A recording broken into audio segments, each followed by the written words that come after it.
Well, good afternoon, everyone. Thank you so much for being here with me. I really enjoy the opportunity to share this workshop, which we delivered for the first time in 2.5 years yesterday.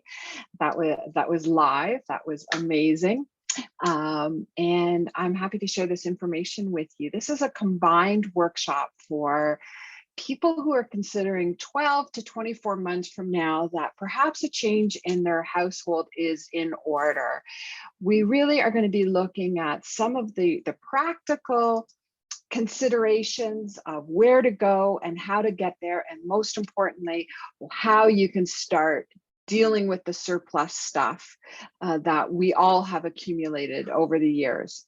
So let's get right into it. I want to be respectful of your time and just let you know that we are going to deal with all aspects of this topic, but at a high level. So I really want you to feel like you can ask questions either in the chat box or after the presentation.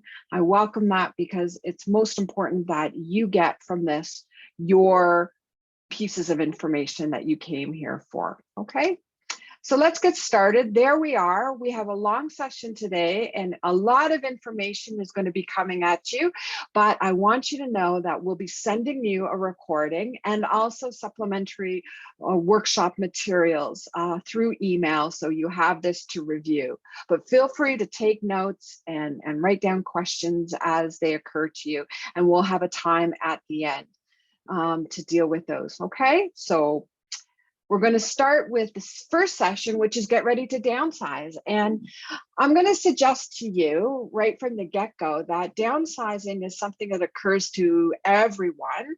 And really, it's about taking control of the process so that you're doing it at the time that suits you best. Then in the second session, we're going to talk about decluttering, because it's the thing that by and far keeps people in a home too long, is that they just don't know how to deal with the amount of stuff that they've accumulated in 25, 35, 45 years of living there, right? So this is something that is so common in the people that I work with day in and day out, and we have some strategies to help you, because I know it can feel overwhelming. The whole topic can be overwhelming, and that's why we started these workshops back before COVID in person, and it came from the kind of business that I have been building, and this is working with people who have been in their homes a long time. We've come to them with good information that we feel is empowering to their decision making, because as a realtor, I know there's really nothing I can say that is going to make it the right time to sell. It is what's up to you and your family and your lifestyle and your circumstances. So if I can be providing you with good information right from the get-go, then I know that when the time comes, you'll feel better about whatever change it is that you're considering making. So we have been working in the community of York Region, specifically Richmond Hill, Markham, Aurora, Newmarket, and now into North York, dealing with these common challenges and presenting them in person. And also trying to give back to the community. We support a charity known as CHATS, which is Community Housing and Transportation for Seniors. We love to give back to the community, and we have an event coming up next month that will be supporting CHATS and our endeavor to raise funds for them. So stay tuned for the end. We'll make sure that we get that information out to you. So let's just jump right in. You are joining me here today because at some point you recognize that you're going to need to downsize. As I said, everyone does eventually. Now, what that looks like is so unique and specific to individual circumstance, but I've noticed that people find it harder the longer they wait. So whether you're in your 50s, your 60s, your 70s, or your 80s, no matter what, you're going to need a situation tailored to your needs. And that's really what we excel at.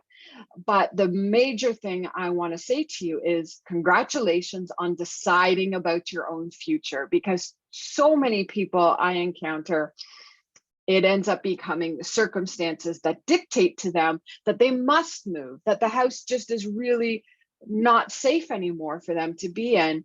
And by making a move proactively, I really strongly think that you're going to make a better decision than being in that kind of emergency crisis mode where you're just being reactive.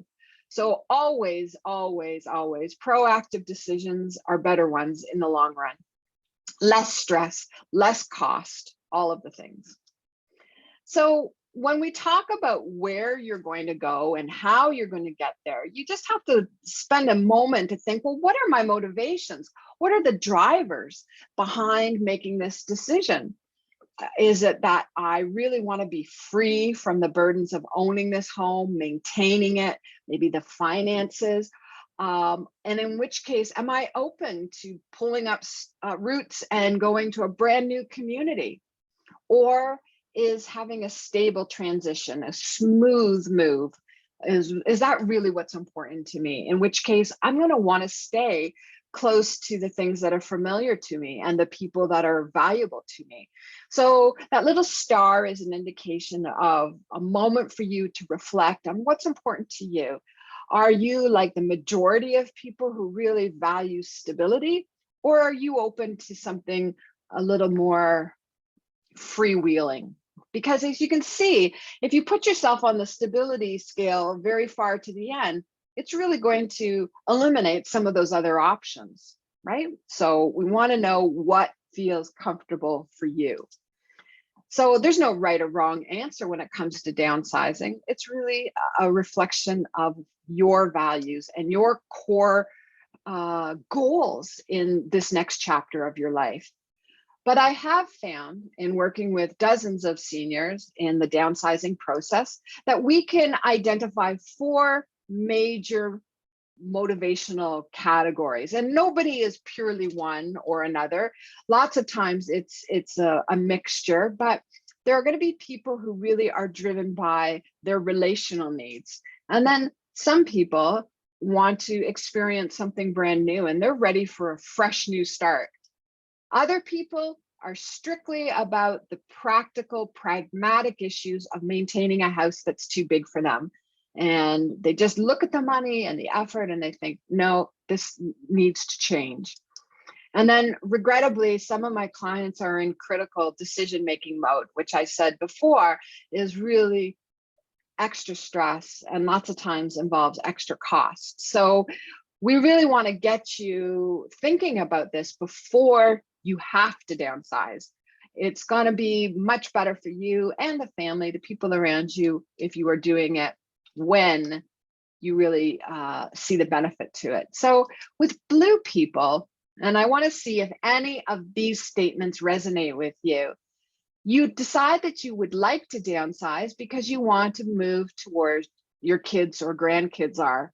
With the escalating prices in the GTA, many of our kids, myself included, have moved out of the GTA to be able to find affordable housing. And now that distance feels great. And if COVID has taught us anything, it's about the power and importance of connection. So maybe it is that you want to move to be where they are. Or conversely, maybe your connections are all right here, right where you are currently living, your doctor, your synagogue, your church, your groups of activities and recreation. And so when we talk about downsizing, it is going to be into the same community. So there's no right or wrong, like I said, but if you look at these statements, some of them are going to resonate more strongly with you than others. And so blue people, my true blue, my loyal people in this category, we want to keep you in your comfort zone. And so I'm not going to propose to you that we move you out of your existing city. We're going to look for options within your comfort area. So then there are green people. And I see a lot of my clients saying, you know, we've been, back it up. We've been in suburbia all these years, 35 years. It was a great place to raise our kids. But now we want something different. Maybe it's that you have a recreation property, a cottage up north, but you don't want to live there all year, but you just need a little crash pad here in Toronto, a pied-à-terre downtown in the entertainment district or something. Or maybe you're ready to pull up stakes and live part of the time in Arizona, or some place where you can avoid the winters. Whatever this looks like for you, downsizing can create the space and the money for this new opportunity, this new lifestyle. You might even consider renting for a period to check out a new community and see if it's really what you'll be happy in. So these are the green people. And then, as I mentioned before, the yellows. They just look at the house, the work, the cost, the property taxes, the utilities, everything just stops making sense after a particular time. And if you're like literally millions of people in the GTA, 2.2 as of the last census had empty bedrooms. Why are we paying to heat them and maintain them? And I know that one of the answers is that we're using our homes as a warehouse for our surplus stuff. And so we're going to help you get past that in the next part of our presentation. So when you're starting to pay for people to take care of your home, I think that's a realistic time to consider whether it's really worth it in the long run. So yellow people are pragmatics. And then, as I mentioned, we've got the red people who are looking at the costs and they're not sure how they're going to come up with it.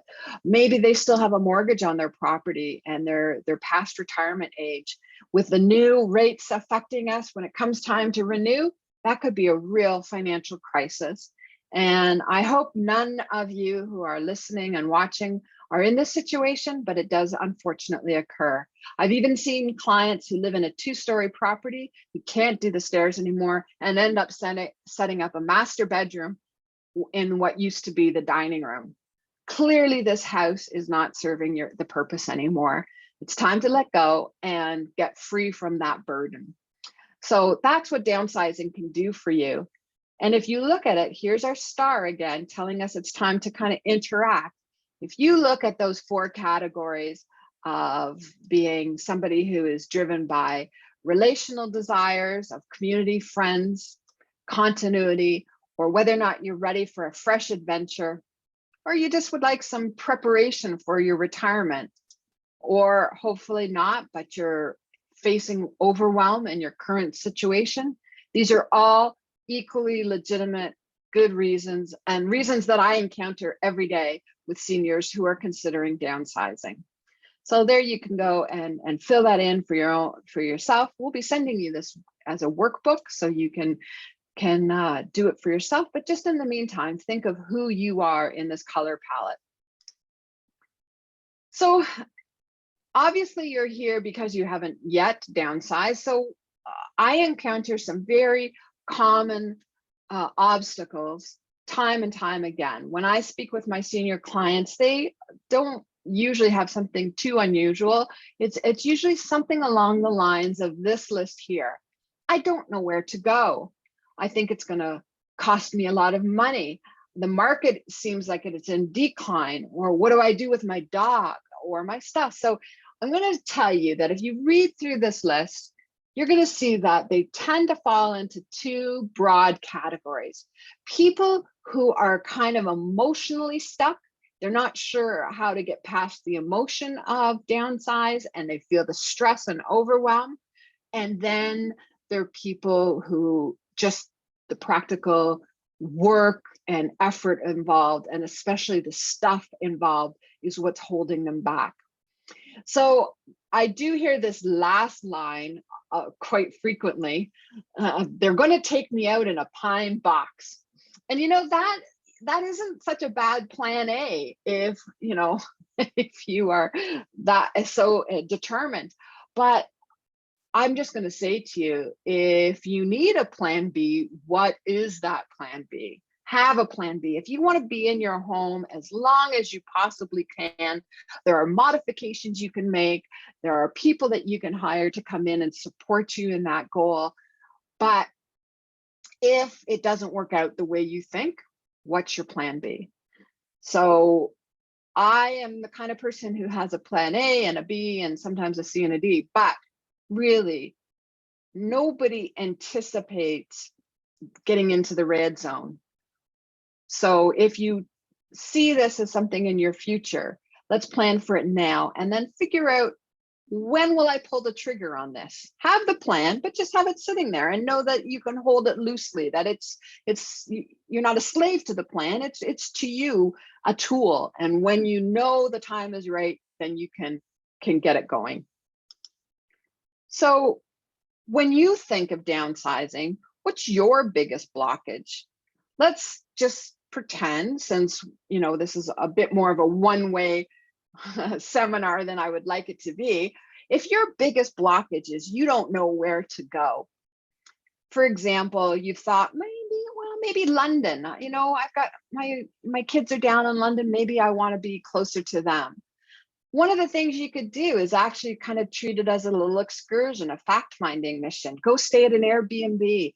Go look at the places where you would shop and walk, and where you could find the social clubs that you're used to, and how would you get a family doctor. So you kind of treat it as a bit of a research project and start spending time there, that it's not some abstract notion that, well, I think living in London is like this.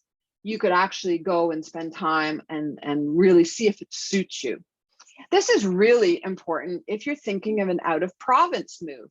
I've had probably half a dozen of my clients in the last few years who have moved outside of Ontario, either west or east. It seems, either Calgary, Alberta area, or all the way down to the East Coast. These are major things, and they're not to be taken lightly. So the logistics and also the emotional kind of content of that has to be investigated. So if you don't know where to go, the best thing I could recommend is to reach out to me. And if you have a community that you're thinking of, I'll hook you up with somebody who I know and trust as a realtor, who can tell you about the better or worse parts of a neighborhood, where you should consider and where you shouldn't, because every community has those kind of good places to live and not so great places to live. So that's something that you can really start investigating a year or so before you want to be there. So I think that when we really look at the word downsizing, it feels very negative. It feels like you're losing something, that there is, a diminishment. But I'm going to encourage you to think that the only thing that's going to possibly diminish is the size of your home. I think in many other ways, it can be a very positive experience. And most of my clients, once they're through the process, don't ever say to me, oh, gee, I really wish I was back in that 4-bedroom, 2,500 square foot house. Most of the time they say, I wish we had done it sooner. Because not only can downsizing be a benefit to you and your lifestyle, it can be a benefit to the people around you who you care about. And I'm going to get into that in a minute. But I want you to think that you are living in a very expensive piece of property. If you live in the GTA, it doesn't matter where you are, you're living in a big chunk of change that doesn't really add anything to your lifestyle other than giving you a nice place to live. But it can't pay for you to travel around the world. It can't pay for you to help your kids with real estate purchases or do charity work or any of those other things. So it's almost like you have a winning lottery ticket that you haven't cashed in. And if you did cash it in, these are some of the things you could do. Now, if you talk about the highest blue sky thinking, if I asked you, if you won the last big lottery prize, multiple millions of dollars, what would you do with that money? So often people say to me, first off, they say, oh, I would travel the world. Well, you might not be able to do a round the world cruise, but when you downsize, if you were to scale it back a bit, you might be able to pay for that trip and enjoy it while you still have your mobility and your health. We know that all of the money in the world cannot help you enjoy life if you're not well or you're not able to get around. So that is something really worth considering. It feels like we've been robbed of 2.5 years with COVID, really, isn't it? That we've missed out on this wonderful time to be able to do things and have been also isolated. And maybe it's a time now to go visit the kids or see them gifted in a way before it's an estate situation where you can just see them enjoy it and benefit by them, or make a donation, or have your debts paid off and still have a nest egg to invest for retirement. And it was very interesting that one of the reports I read recently from the last census, which was a couple of years ago, as many as 17% of Canadians considered they might downsize in order to help kids get into the real estate market. This is something I hear my clients say all the time. How are my kids ever going to afford a house in this city? You know, so true. Many of them are saddled with student debt, and the idea of having a $200,000 down payment is enormous. So perhaps this is an opportunity to help your family. And I'm also going to say, if you've ever had to deal with an estate sale, I know this is not a topic that we want to spend too much time thinking about, but if you've ever had to clear out your parents' estate or a family member's estate, you realize what a burden it is. And we don't want to do that to our kids. No matter how bratty they were as teenagers, we don't want to leave them with our stuff to have to deal with. So downsizing can be a very positive, freeing experience that will allow you to have more time, more money, maybe fulfill other purposes than maintaining a home, and be able to pursue those relationships more freely. That right now, it's hard to think of leaving your house. Somebody has to come in and check on it while you're away. Whereas if you were in, let's say, a condo apartment, you could turn the key and be off on your travels. So here is a mission statement that can help you really catch a vision of what downsizing your home can do. It states, after downsizing, I or we will have fewer or less what? You want to have maybe less responsibilities, or less stress, fewer burdens, however that fits for you, while having more or increased time, money, availability, while maintaining maybe independence or lifestyle, whatever that is for you. So this is a completely customizable statement that really will help guide you where to go and when to do it. So downsizing, despite the term sounding negative, I'm going to suggest can be something wonderfully liberating. But always I'm asked about when. When should we consider this? What is the right time? And again, there's really no right answer, but I have to tell you that losing control, losing a sense of autonomy is a number one fear of people who are getting older. They want to be in control. I want to be in control, steering my own ship, so to speak. So if you wait, eventually that control will be taken away from you. And none of us wants that.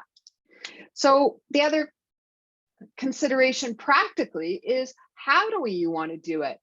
I would say approximately 15% of my clients go from the big family home directly into some kind of retirement living situation where at least part of their daily activity is communal. Maybe that's meals, maybe that, where they're living with other seniors.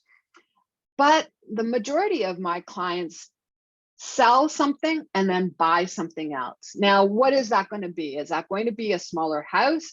Is it going to be a house in a different community? Or is it going to be perhaps like a condo apartment? So those are things. How do you want to do it? One big step or in multiple steps, kind of gradually getting smaller. The other thing is, when do you want to do this? If I was to wave my magic wand and say to you, okay, poof, you're into your new residence. What does that look like? Is that a year from now? Is it 1 to 2 years? Or is it more than 24 months from now? Because each one of those implies a certain level of activity and preparation. If you tell me, Sharon, we'd really like to be sold next spring, well, then there are things we need to be doing now to prepare for that. But if it's still a little bit off, maybe you're waiting for your spouse to retire, or maybe you have to get your kid out of the basement. Like, what is it that is going to make it the right time for you? In other words, what has to happen for you to think, okay, I'm going to pull the trigger, we're going to get this done, and now we're 6 months away. So again, very specific to you. Will your trigger be something financial? You want to access the money in your house to do other things. Is it that you're just fed up? I had a client literally downsize this summer and say to me, I don't want to shovel snow again this winter. I do not want this one more year. Maybe that's you.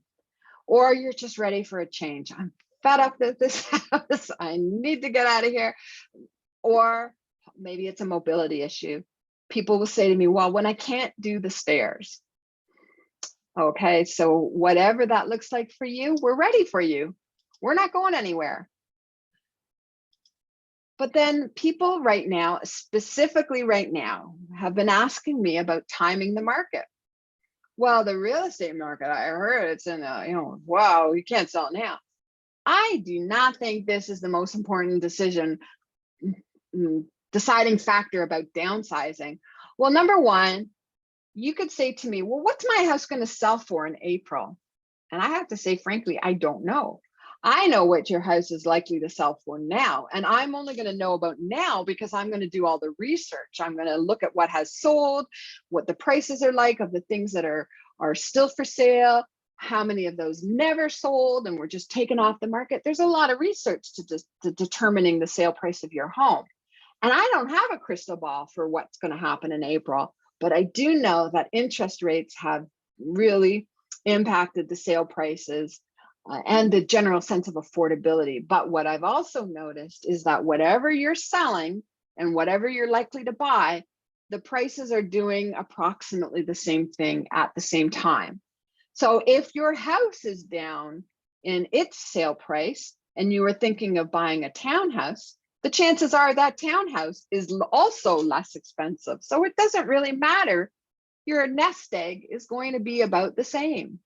The most important thing isn't what the stock market is doing. The most important thing is that it's right for you, right for your family. That's really all that matters.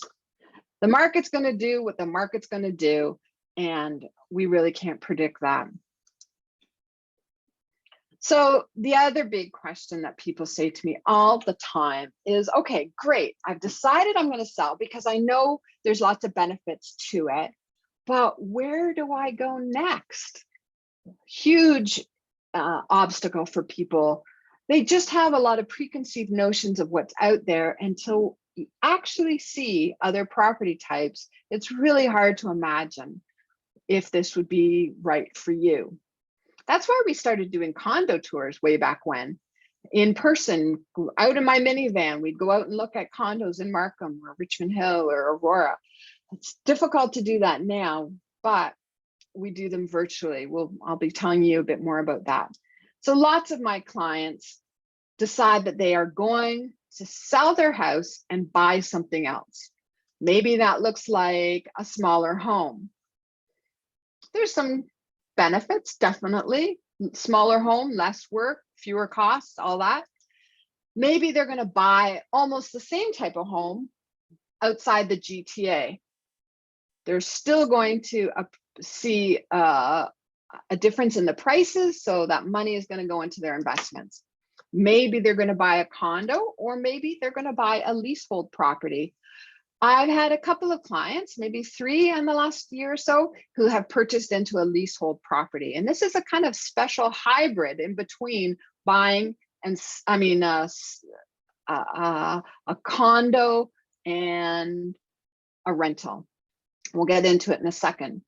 But the advantages to buying a smaller home is you have less in terms of utilities and maintenance, and you're still participating in the real estate market at a fairly high level. You've still got quite a bit of your money tied up, and that hopefully is growing. And the big downside is the same, that you still have a lot of your money tied up in the market. What about a condo? Well, lots of people who have owned their own home for many years and maybe are even mortgage free, the idea of paying condo fees drives them crazy. They just think of it as a waste of money. What they don't recognize is that we all are paying condo fees. In a sense, we pay to maintain our property, whether that is a guy to cut the grass or shovel the snow, or new roof, new windows. I just had to put in new windows in my house.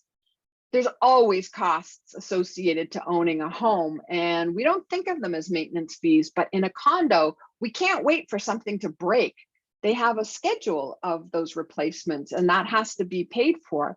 So the cost of living in a condo is really about the convenience, the security, the amenities, being able to turn the door, turn the key and walk and go and have a vacation and not worry about it. So it's like living in a little village, and you have to pay for all the people who are working in that little village. Okay, so when I say condo, most people think this, they think the high rise. But there are many different condo options out there, because a condo is not a type of property. It's a type of ownership. You own your property and pay into the maintenance of common areas. And how much those common areas cost depends on the type of building you're in. So here is a low-rise condo. It's only 4 stories high. And it is actually in Markham in Swan Lake, one of my favorite communities. And you're also going to see that what's included in the condo fees varies from condo to condo. So all of your utilities, some of your utilities, some of the older buildings in Thornhill, it's everything. All of the utilities plus cable, plus telephone, plus internet, it's all in there. So this is a condo townhouse, and this is a condo detached. So when people say, oh, I don't want to live in a condo, I think most of the time they're thinking of this, some little 600 or 700 square foot box in the sky. But I'm telling you, there's all manner of variety of condos available. And there isn't one size that fits all. You really have to see them to appreciate the convenience, security, and the community, especially in a place like Swan Lake, where there are older residents living there. You have people that you get to know, and friends that you make, and social activities. So we will be having a condo tour in York Region at the beginning of November. It will be an opportunity to see those different types of properties that are currently for sale on MLS, just to get a feel for the different costs involved. We'll be looking at older and newer buildings, because they vary substantially in terms of layout, size, cost. I'll give you a really good specific idea of cost per square foot, both for the unit and for the maintenance. Okay, you're going to see it's probably not as much as you would have thought.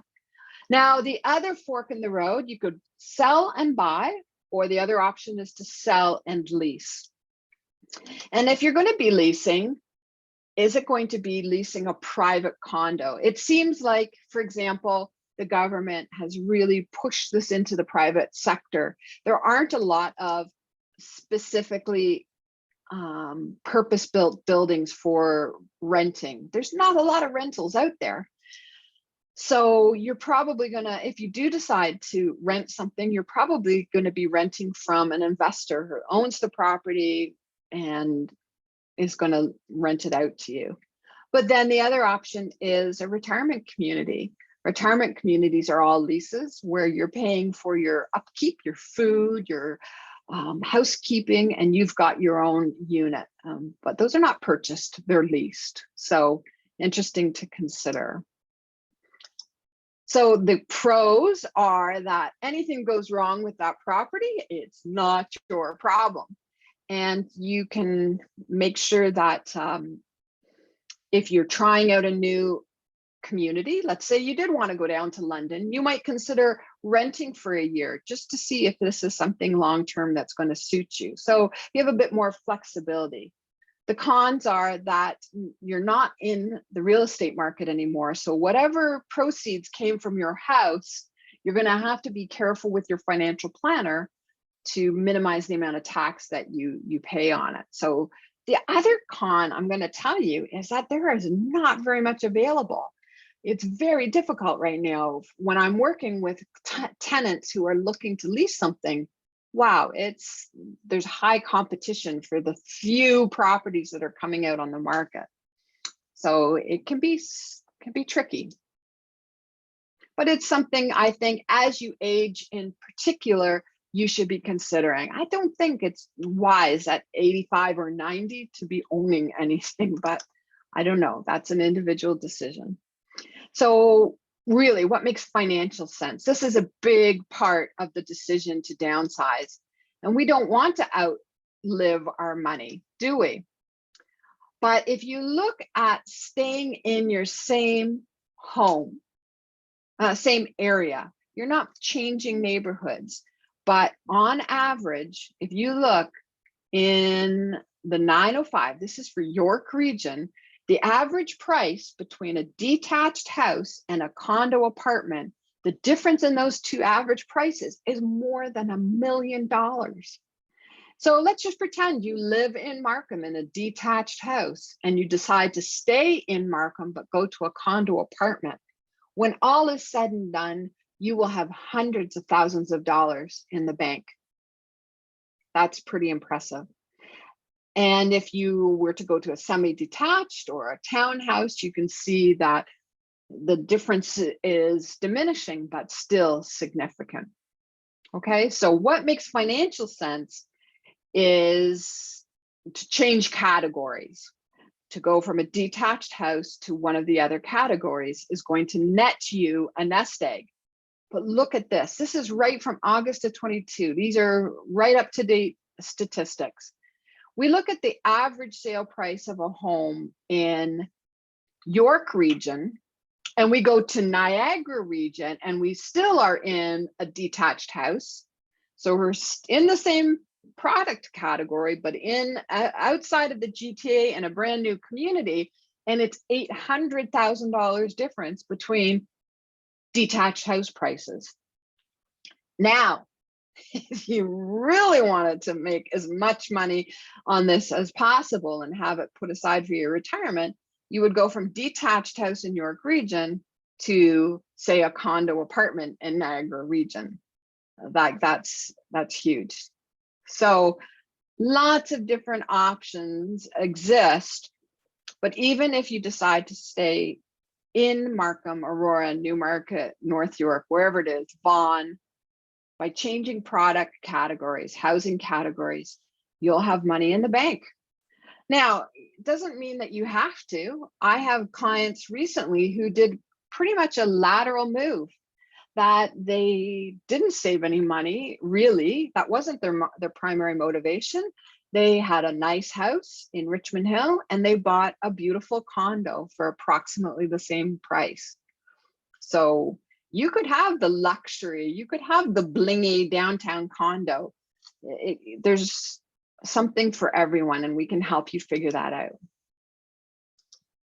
Okay, so bringing it all home, I'm going to send you this, and this can be kind of your own personal worksheet for this, but the number 10 is the one I really want to bring your attention to.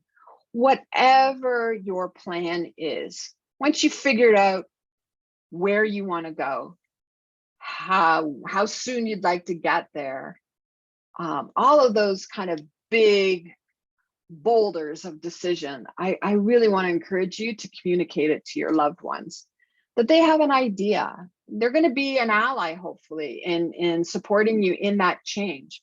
But if they don't know what you have in mind, it can, create friction. The uncertainty can create friction. So have a talk with the kids, with your friends, and just start gathering some information and getting some advice as to how this best be done. Okay, so there is a place in the chat if you'd like to ask some questions, type them in, or communicate with me after, and I'll be happy to speak about your specific circumstances. And that's how you can get in touch with me. I'm always available by text or email or phone call.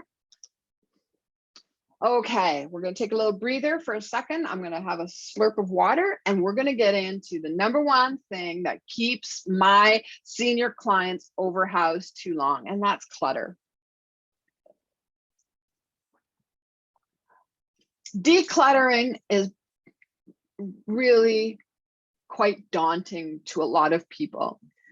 And it's one of the things that people will cite for why they're not ready to downsize. They just cannot face the basement or the garage. And what ends up happening is that they keep pushing the decision off until someday. But I'm going to suggest that if the house is becoming a burden to you, then clutter really is your enemy. And that's why I called this segment the decluttering battle plan. It can be conquered. Clutter can be conquered. And it's going to take some preparation and some planning. And you don't have to do it yourself. You don't have to do it all by yourself if you don't want to. We can help you face the overwhelm with this strategy that we have proven time and time again. It's straightforward. It's not rocket science, but I do think it is very effective when it's applied. So when we look at clutter, first of all, understanding what clutter is costing you in terms of your downtime, your social life, your peace of mind, and even financially. The fact that if you're like most people I encounter, you're really only living in maybe a third of your home, that there are entire rooms that you don't really use except to warehouse your stuff. So if you were to divide the total square footage of your home by how much you actually use and how much is really just for your stuff, I think you'd be astounded at the actual financial cost of having too much stuff.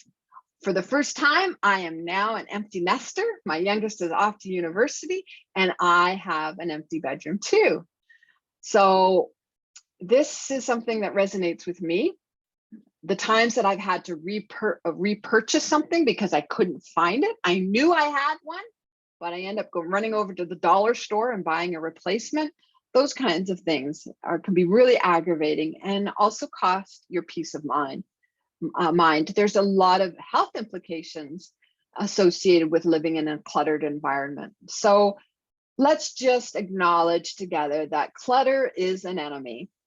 And more we're realizing that our home is intended to be a sanctuary, not a storage unit. And again, just like there are blockages to downsizing, I'm encountering opposition from people when it comes to decluttering. And again, you'll see this list, you can read it for yourself and see that it tends to fall into either emotional connections to the things. The objects have been instilled with sentiment or memory or good feelings or any of those things, but it can also be just the practical work of trying to declutter. Or you think, I hear this all the time, oh, I'm going to need it someday. I might need this. I can't throw this out. I might need this. Well, if that's the case, assign an expiry date to whatever it is that you are considering and say, if I haven't used it by this time next season or whatever, that means it's a good candidate for getting rid of.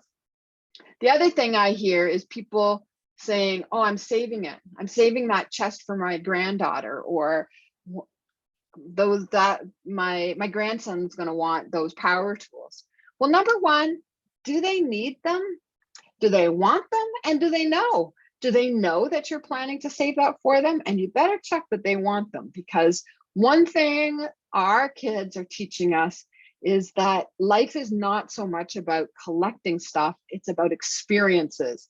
And I'm not even sure that they want it. So be sure you have that conversation before you are designating part of your basement or your home to saving things for people who don't actually want them. So every time we tell ourselves one of these kind of limiting statements, you owe it to yourself to think of the opposite. You feel guilty giving away something that was gifted to you. But if you're not using it and you don't like it, why not pass it along to somebody who actually will appreciate it and use it by donating it or selling it? We'll get into some strategies in a second. So every one of us has decluttering fiction that we tell ourselves. I might need it someday. I paid good money for it. Those are going to my grandkids. I really feel guilty about giving that away, whatever that looks like. You can tell yourself the truth about that things are just things are not people. You value your freedom and your space, and that you can pass it along to somebody who will really need it and enjoy it. So how do you do that? Great theory. Let's get into some practical strategies now. I'm coming to you as a realtor, and I'm going to say to you that the most important thing you can do to prepare your home for sale is to declutter it. Never mind the granite countertops or fancy this or expensive that. Deal with the obvious, and that is that all of our rooms are overfull, myself included. I am not exempt from this. And so many times people will say to me as I come into their home, getting prepared to sell it, they go, "Oh, pardon the mess, or this is the time to do it." If I was to tell you every bag of stuff you took out of your home was worth $100 to your sale price, you'd find some motivation. And you can do it now. You have the time. So let's get going on it. To do this battle, to win this battle, we're going to start strong.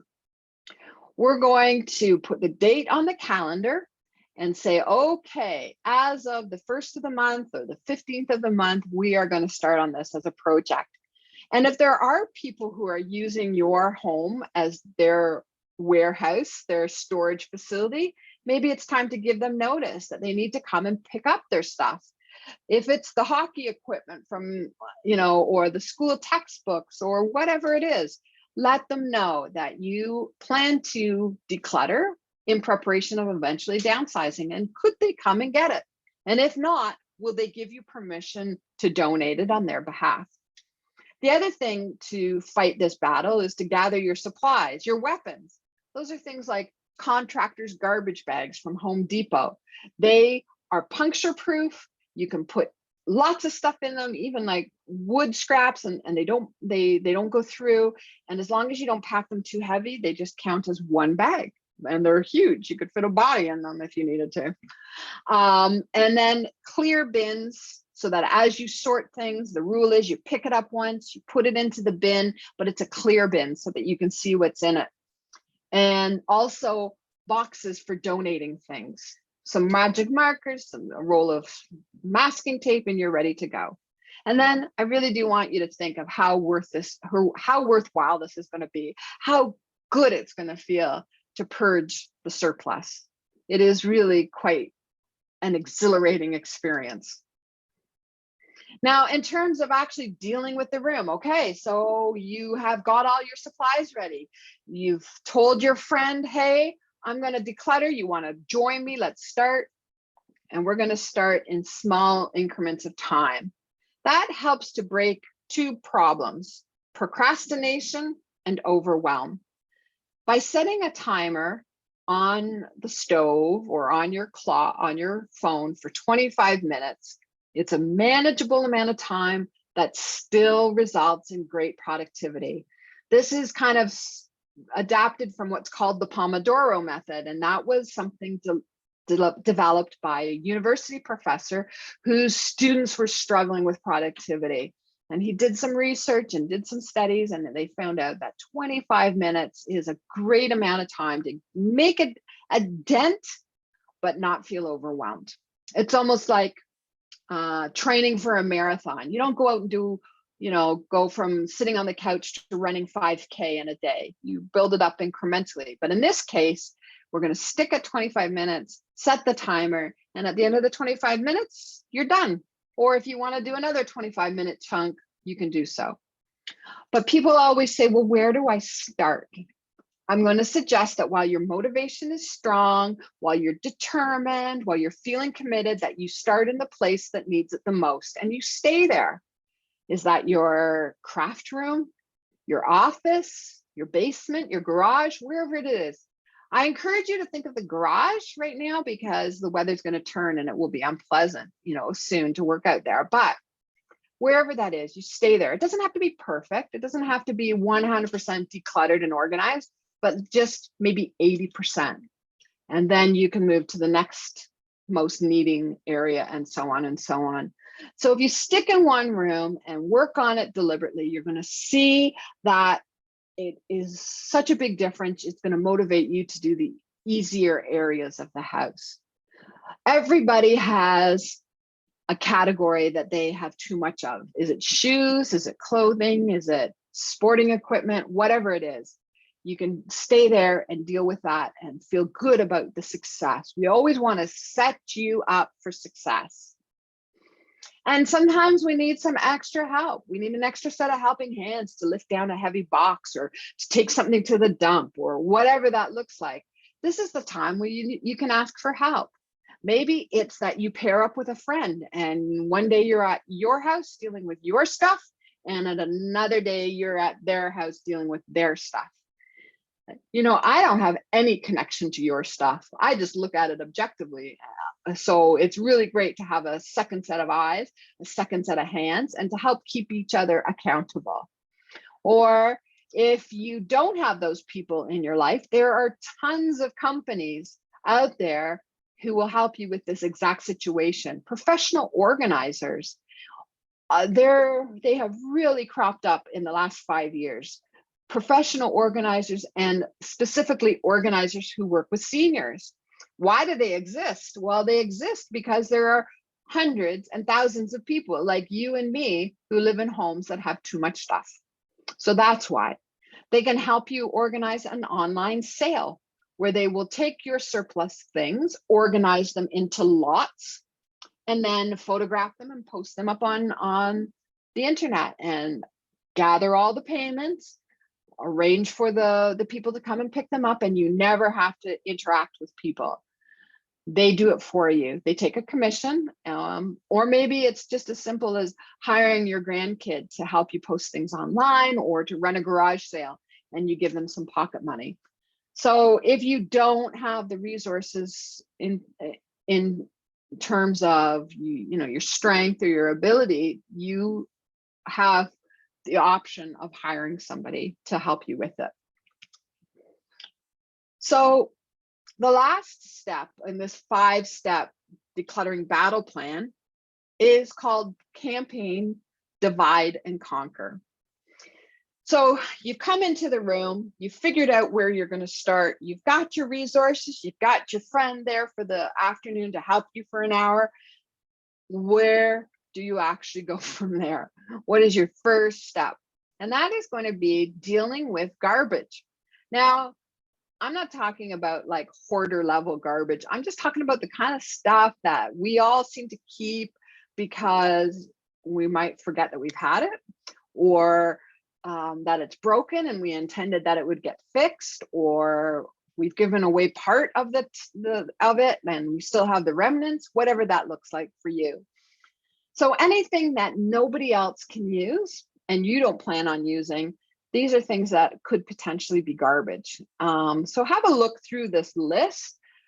We have amazing recycling facilities in York Region. There are several depots where you can take your hazardous waste.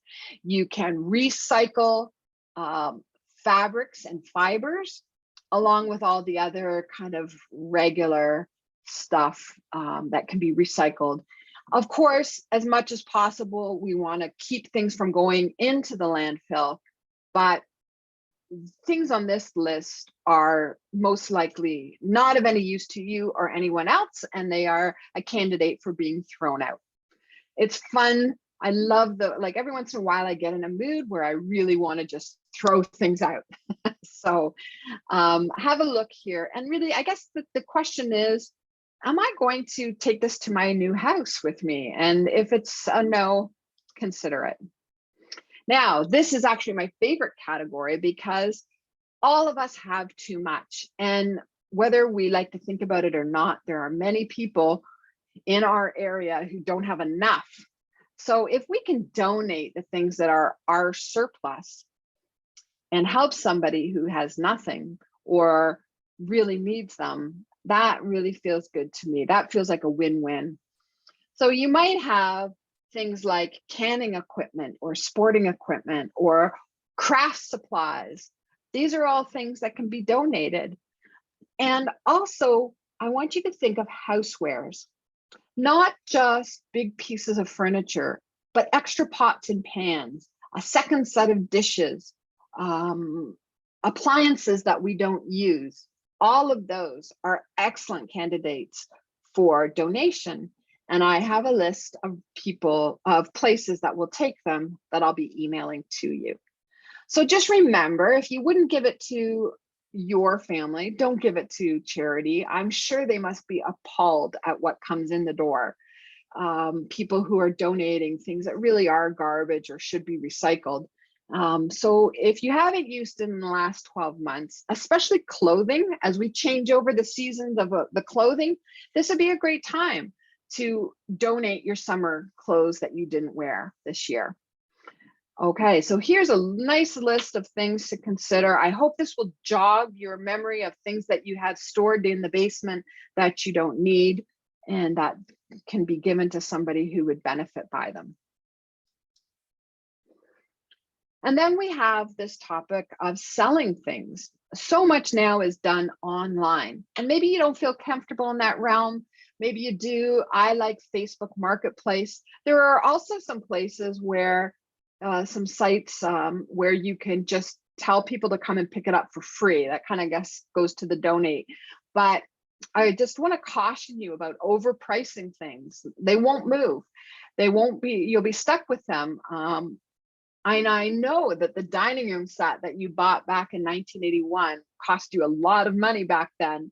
And it really means a lot to you. But you just have to think, what is somebody willing to pay for this? We don't tend to live the same way we used to. We're not having big family gatherings as much. And if we do, it seems to be much more casual. A formal dining room set isn't even something most people have room for. So even though you spent thousands of dollars on it way back when, it really probably only has maybe $400 or $500 value as a marketplace. So we have to detach our sentiment and what we would have to pay to replace it and just think it's used furniture. And that's whatever the market is willing to pay is what they're willing to pay. So I do know that people who have collectibles like Royal Doulton figurines or China teacups or stamps or any of that kind of thing, they have a hard time recognizing that the market has shifted on those, and you really just have to take what you get and know that it's better than throwing it out or keeping it and having to live with it. So there are a few exceptions. Right now, mid-century modern furniture is having a heyday. So any of the old teak or walnut solid wood furniture is really popular. There are certain kinds of audio equipment or antique jewelry. These are all things that I don't feel, qualified to give you advice about, but there are professionals who will come and appraise them for you. Okay, so most of us don't have Antiques Roadshow stories lurking in our basement, but if you have doubt, get a second opinion, okay? But most of it, I think, we accumulate isn't as worthwhile, isn't as valuable as we might hope. So at the end, we get to keep the best. So we get to enjoy a smaller house, but bigger vacations. We get to fill our lives with adventures and not things, that we will have stories to tell and not stuff to show. Again, circling back to where we began, I think COVID has really shown us that, our homes can feel almost like a prison more than something that is security and safety. So let's get back out into life and live our best future. And I think downsizing and especially decluttering, no matter what your plans are, we all need to declutter. And I think that is a great step in the right direction. So there's lots to enjoy at the end of this process, and it's not a once and done. You might decide to declutter now and again next year. It just depends. We can always dig a little deeper. So it's a process, but I want you to stop and enjoy how good it feels to have that basement decluttered and organized again. So if you want to start on that road of decluttering, we have something called the 30-day decluttering challenge that you can sign up for. It's an email campaign. So every day you get a task with some tips and inspiration, and we send you this kind of like checkerboard, like a bingo card here to keep track of it. And it's something you can do with a friend, help keep each other accountable. And this does limit it to 25-minute tasks, but you'll see they're kind of spread out there. It's not the same as staying in the basement until you're done. But every day you have one of these tasks. There are a few reward days, rest days built in so that you can get caught up. And at the end of the 30 days, I think you're going to see a marked difference in your environment. So we can send this to you. I'm not going to send it to you automatically. You do have to request it. And every day you get that email. So the other thing that I can offer you is our upcoming paper shredding event. We are booking time slots now. This is where you bring all of your old documents for safe on site while you wait shredding. We hire a truck on your behalf. I pay for it. And then we collect donations for chats, which I think does amazing work in supporting seniors throughout York Region. So we have finalized our venue just actually in the last week or so. We will be in the south parking lot of the Richmond Hill Center for Performing Arts. We have permission to be there for the morning of morning and early afternoon of October 15th, and you can register for a time slot online. And the way it's worked in the past is that people come, they pull up, they pop their trunk. The great guys from the shredding company take your stuff, give you back your boxes or keep them, whichever you want. And then I'll be there to collect a donation on your behalf. Okay, so that's something that I know really bogs people down is papers, and we'll have that available for you. Okay, and I would ask that if you don't already, seek us out online. I'd love to friend you on Facebook or Instagram or LinkedIn, whichever platform you participate in. And again, I want to open this up to questions now or after our presentation. It's very important to me that if you have something that didn't get answered, that we use this time to answer it together. So if you scroll, there is a chat box, and I can share that with you right here on your board. Here's the chat box. And if you feel more comfortable just unmuting, feel free to do that as well. I'm here for you.